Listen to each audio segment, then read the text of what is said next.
Qanchada isitdi uyingizni aka?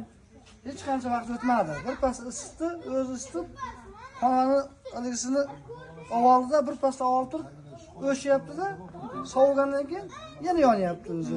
Avtomatga qo'yilgan, o'chib yonib, hammasi talabga javob beradi. Nechta xona uyga qo'yildi? 3 ta dedingiz aka? 4 ta xona. 4 ta xona. Xudo xolasa hammasi issiq. Hammasi yaxshi, o'rgalari bor.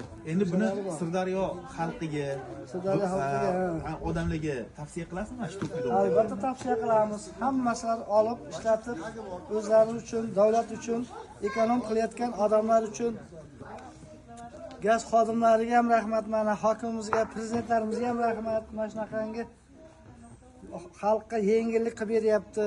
Avvalambor respublika hududida ishlaydigan Akmal akamga akmallarga, sizlarni bizga ro'para qilgan shu inson bo'ladilar, ekonomik yo'llar mana shulardan olinglar, qo'yinglar deb aytdilar.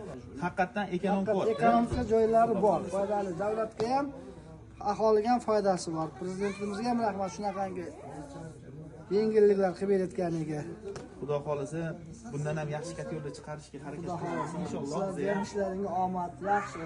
Duo bo'lsa yana bo'ldi faqat aka.